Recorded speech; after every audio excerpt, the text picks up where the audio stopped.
23 مارس 2020 اسپانیا، جایی که به مرکز بحران شیوع ویروس کرونا در اروپا تبدیل شده و در بیمارستان‌هایش کمبود تجهیزات پزشکی غوغا می‌کند. صف بیماران خوابیده در راهروهای بیمارستان‌های مادرید نشان می‌دهد که سیستم پزشکی اسپانیا دیگر توان پذیرش بیماران کرونایی را ندارد.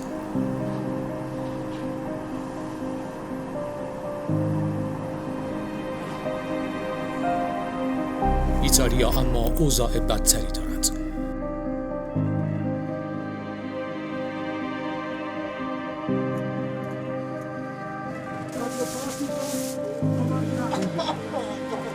رکورد تعداد جان باختگان در جهان در دست مقامات روم است. Direi che siamo allo stremo delle forze proprio. La recettività di questo ospedale, che è un ospedale piccolo, a questo punto direi che è estremamente esaurita. Non abbiamo più a disposizione risorse sufficienti e soprattutto il personale sufficiente, perché nonostante tutto anche il personale comincia ad ammalarsi. Lavoriamo tutti stressatissimi con una tensione altissima, la tensione psicologica è alle stelle e la situazione purtroppo non si riesce a contenere in tutta la regione Lombardia perché i contagi sono tantissimi, i morti non si contano neanche più e il problema grande direi che emerge in questi giorni è proprio che questi pazienti non possono essere visitati dai loro parenti e molto spesso muoiono da soli. اما انتشار یک خبر در رسانه‌ها مردم را در بهت فرو می‌برد. فعالان رسانه‌ای فاش کردند که جمهوری چک بیش از 650,000 ماسک و سایر تجهیزات پزشکی را که از چین به ایتالیا اهدا شده مصادره و در بیمارستان‌های خود توزیع کردند. کرونا حالا روی دیگر سکه فرهنگ کشورها را نشان می‌دهد.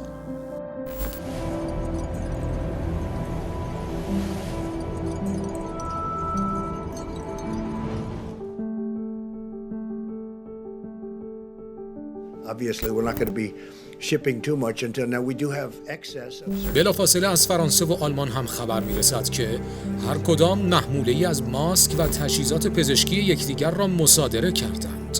همزمان شیوع کرونا در آمریکا هم به اوج خود رسیده و بیمارستان‌های نیویورک به کانتینرهای یخچالدار برای حمل اجساد متوسل شدند. ترامپ که تا دیروز اعتقادی به کشنده بودن ویروس کرونا نداشت، حالا میگوید اگر بین 100 تا 200,000 آمریکایی بر اثر کرونا بمیرند، ما کارمان را به خوبی انجام دادیم. So you're talking about 2.2 million deaths, 2.2 million people from this. And so if we can hold that down, as we're saying, to 100,000, it's a horrible number. Maybe even less, but to 100,000. So we have between 100 and 200,000. We all together have done a very good job. But البته رئیس جمهور آمریکا پا را فراتر گذاشت و از مصادره یک محموله ماسک هم خبر داد.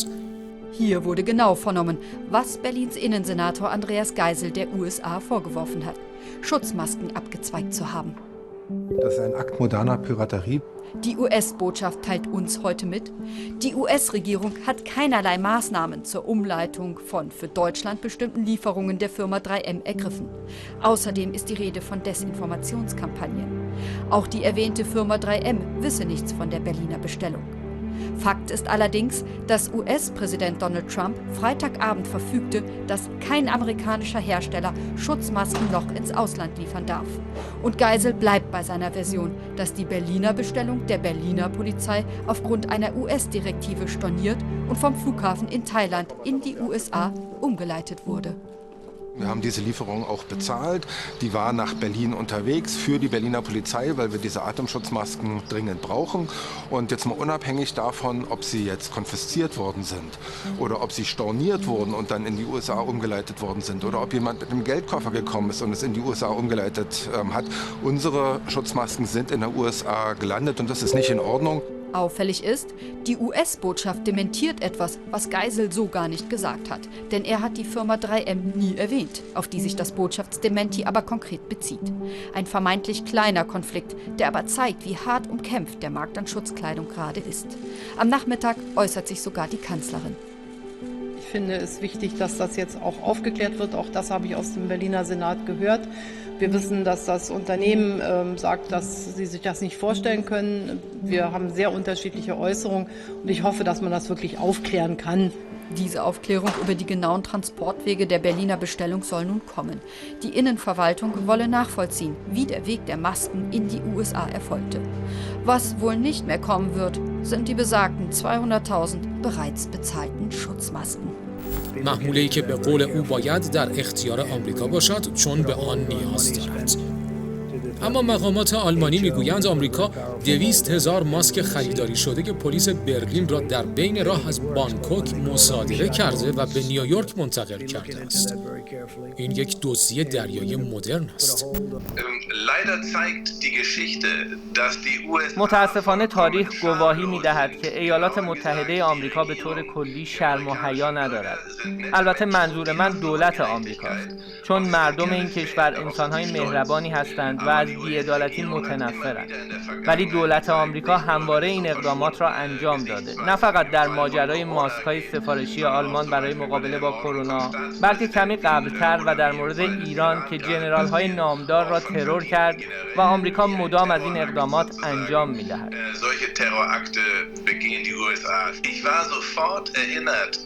من بلافاصله با شنیدن خبر ماسک‌ها به یاد ماجرای کیوبک افتادم. شرکتی آلمانی که در حال تلاش برای تولید واکسن کرونا است، اما رئیس جمهور آمریکا شخصاً برای اینکه شرکت‌های آمریکایی این شرکت آلمانی را بخرند مداخله کرد. بعد از این کار دولت آلمان با این کار مخالفت نشان داد و شرکت آلمانی را مقابل این تقاضا حفظ کرد. ظاهراً موفقیت‌آمیز هم بود، ولی من فکر می‌کنم در بانکوک آلمانی‌ها چندان موفق نبودند. ماسک‌های ما از دستمان رفت.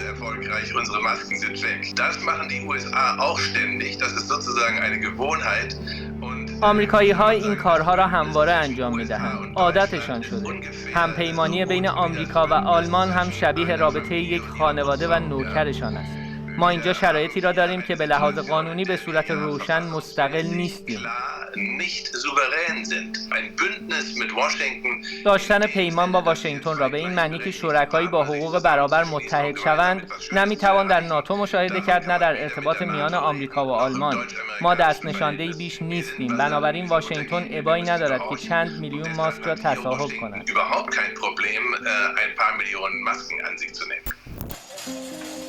اینجا دیگر از آن ماجراهای دروغین فضای مجازی خبری نیست که مردی با شنیدن خبر کمیاب شدن پنیر دو قالب پنیر اضافیش را به فروشگاه برگردانده بود تا سایر مردم هم بتوانند پنیر بخرند. اینجا لندن، برلین، نیویورک، سیدنی و ونکوور است، البته بدون روتوش. And look, guys, I know we're all scared, but it's important to keep a clear head. Panic is not going to help anything. Right? We're still learning about this. We're still learning about the mortality rate. And panic is not helping because right now, some people are letting their panic make them dumb as shit.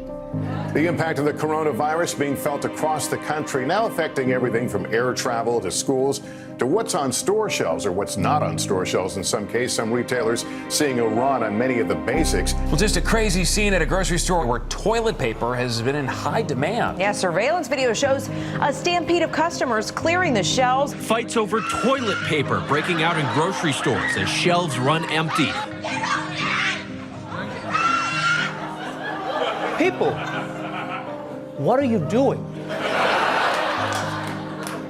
I really don't understand what people are doing. You do not need to panic over toilet paper. Water, I would understand, right? Food, medicine, yes, but you can survive without toilet paper.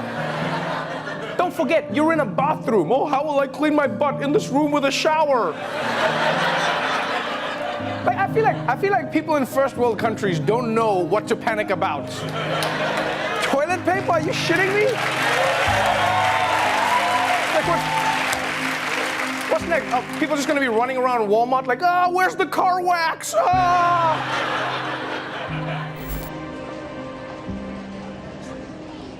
وقتی مردم در فروشگاه‌های آمریکا برای به دست آوردن یک دستمال توالت سر و کله می‌شکنند، باید هم برای حفاظت از خود در مقابل غارت و شاید هم در صورت نیاز غارت دیگران و مصادره اموالشان به خرید سلاح روی بیاورند. درست مثل همان کاری که رئیس جمهور آمریکا قصد دارد با قلدری در برابر سایر کشورها به تجهیزات پزشکی دست پیدا کند.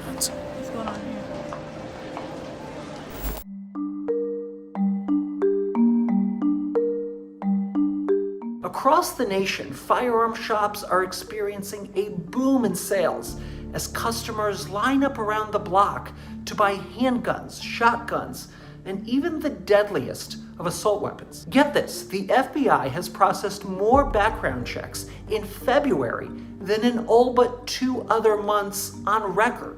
Online websites like ammo.com are reporting a 68% increase in sales over the last month. And gun shop owners are experiencing such a huge influx of first-time buyers, they are literally complaining that they're too busy for even a bathroom break. I can barely lift my head up to say hello to people. There's some days where I don't get to take a piss from the time I get here to the time people leave the door. The influx in new customers must be a welcome turnaround for an industry that has experienced sluggish sales over the last several years. And its boosters are actively exploiting the coronavirus outbreak to help grow profits even further.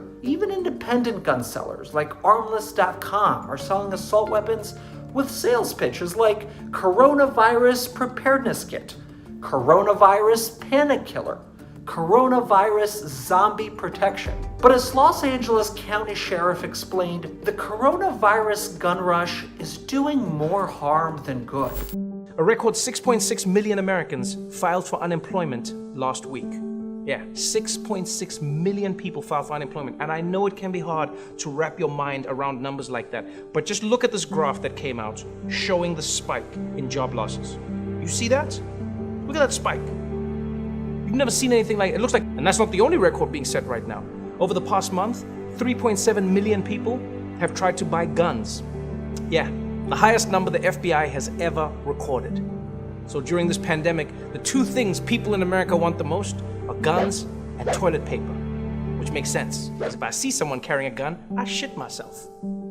And I'll be honest with you, I don't know why stocking up on firearms is going to help you in the middle of a pandemic.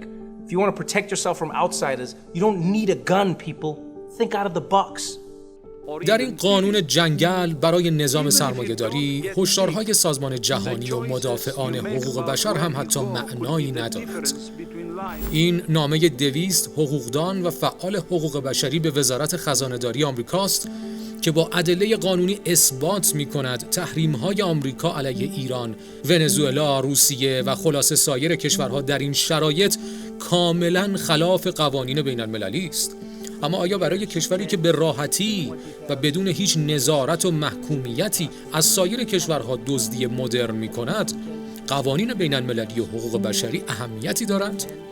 حتی اگر به قیمت جان مردم بیگناه باشد، سران کشورهای غربی حاضر نیستند تحریم‌ها علیه ایران را حتی با وجود برجام از میان بردارند.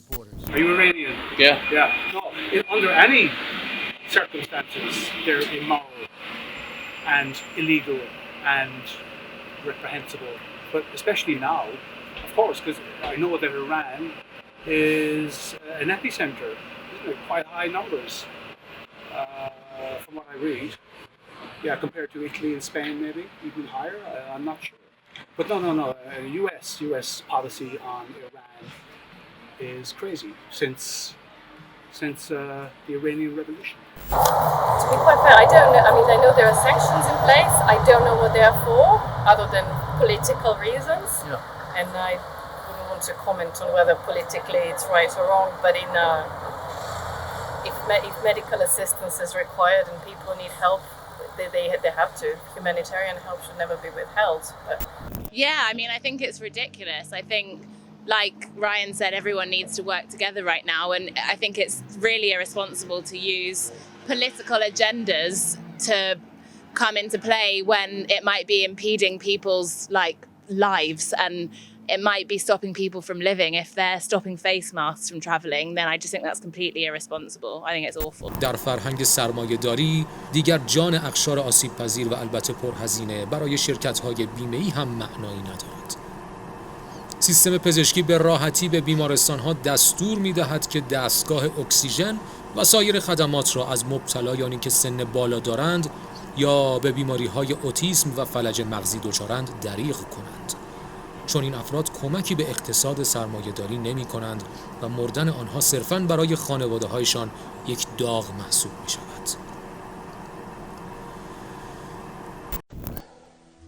Hola, buenos días.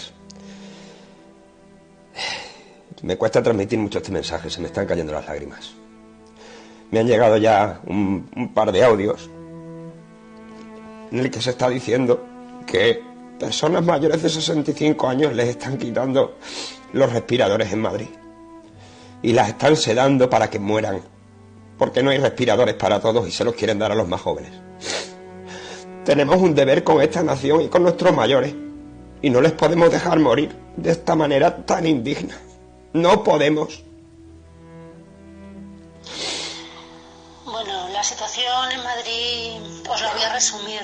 Es absolutamente dramática. Los políticos son incapaces de ver o no quieren ver lo que está ocurriendo.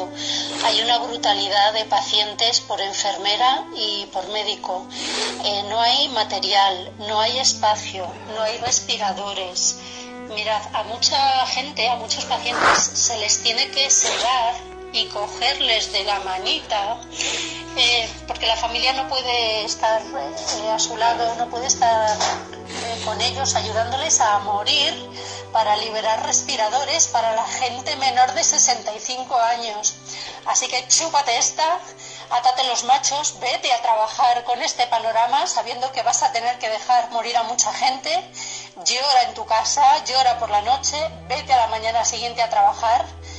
Esto es absolutamente demencial. Tienen que cerrar Madrid de una vez y tienen que dotar Madrid de material. No, it's not the decision. Are they gods? Are doctors are gods? No, that's not. It's a human factor. Each doctor, don't forget, is a human first of all. So how can a doctor, being a human being with his faults, etc., decide who lives, who dies? Absolutely not. I think there has to be an element of pragmatism to it, but yeah, I mean, I think I don't think that anyone should have the right to say who lives or dies. No. I mean, that's a really hard question. I think it's a horrible decision that I wouldn't want to wish that decision on anyone. But I think, unfortunately, because the NHS has been so underfunded for the last 10 years, that doctors are being forced to make that decision against their will, really. If you don't have enough for everybody, you have to make a decision somehow. So, unfortunately, the doctor has to make that decision. I think you can't just base it on age. You should probably base it on the prospects of the person, because if the young person is unlikely to survive and the older one is more likely to survive, then obviously you just go with the person. هرچند همین گلایه پزشکان هم با برخورد شدید مقامات دولتی کشورهای اروپایی و آمریکایی مواجه شده و آنها را برای انتشار حقایق به شدت جریمه کردند. حالا حتی پیامرسان‌های اجتماعی هم موظف شدند که در این کشورها پیام‌های مربوط به کرونا را کنترل کنند تا مبادا سیستم درمانی و تصمیمات مقامات دولتی زیر سوال برود. اینجا لندن است و کسی حق ندارد بپرسد که چرا بوریس جانسون در روزهای ابتدایی با قرنطینه و محدودیت‌های اجتماعی مخالفت کرد و جان شهروندان را به خطر انداخت، اما وقتی تست کرونای ولیعهد ملکه مثبت اعلام شد تصمیم به اتخاذ محدودیت‌ها گرفت. با این شرایط دیگر کسی حاضر می شود برای دیگری فداکاری کند و بدون چشم داشت مالی به کمک بیماران و کادر درمانی بیمارستان‌ها بپردازد؟ For the treatments, definitely not. For the treatments, I don't believe in it. I don't believe we've been told the truth. So I'm definitely not going to be volunteering and queuing up to become a guinea pig. No. In fact, I heard there are already some tests they're doing on children in Africa, which is quite scary. Something they're testing it on the children in Africa. I think that's correct. I think they acted too slowly. This government are not a capable government under normal circumstances, and in a crisis, useless. They're not fit to govern, especially the Prime Minister. He's the worst.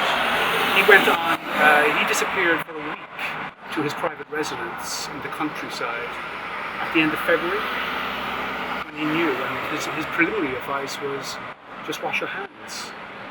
And then he changed his mind maybe 6 times along the way. Crazy. Not as bad as Trump, but not good.